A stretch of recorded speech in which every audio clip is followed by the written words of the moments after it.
कल्पना कीजिए, आप हिमालय की 16,000 फीट ऊंचाई पर एक सुनसान झील के किनारे खड़े हैं। चारों तरफ बर्फ है, हवा की आवाज है और आपके पैरों के नीचे पड़े हैं सैकड़ों इंसानी कंकाल। लेकिन सबसे डरावनी बात ये नहीं है।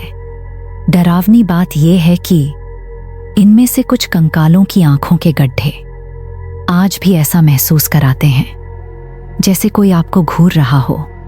हिमालय की बर्फीली चोटियों के बीच उत्तराखंड में मौजूद है एक रहस्यमयी झील, रूपकुंड।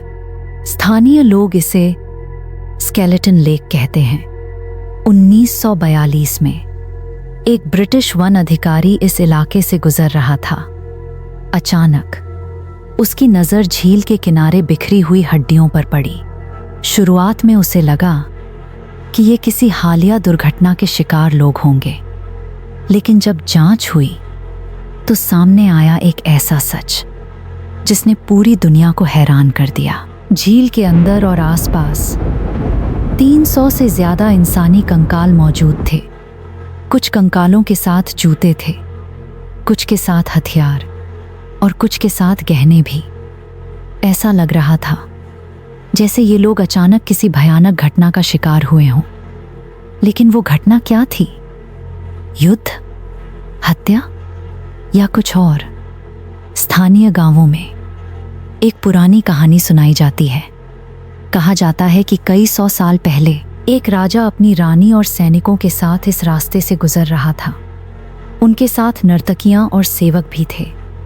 लेकिन पहाड़ों की देवी इस यात्रा से नाराज हो गईं और फिर आसमान से बरसने लगे पत्थर, इतने बड़े और इतने तेज कि लोगों की खोपड़ियां फट गईं। कुछ ही मिनटों में पूरा दल खत्म हो गया। सालों तक लोग इसे सिर्फ एक लोक कथा मानते रहे। लेकिन जब वैज्ञानिकों ने कंकालों की जांच की तो उन्हें खोपड़ियों पर गोलाकार चोटों के निशान मिले।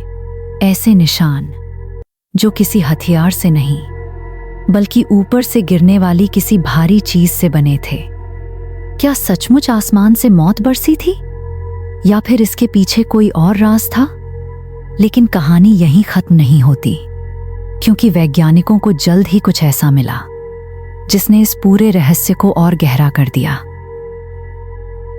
अगर आप रूपकुंड झील का असली रहस्य जानना चाहते हैं तो चैनल को सब्सक्राइब ज़रूर करें, क्योंकि पार्ट 2 में हम खोलेंगे उन कंकालों का ऐसा राज जिसने वैज्ञानिकों को भी डरा दिया था।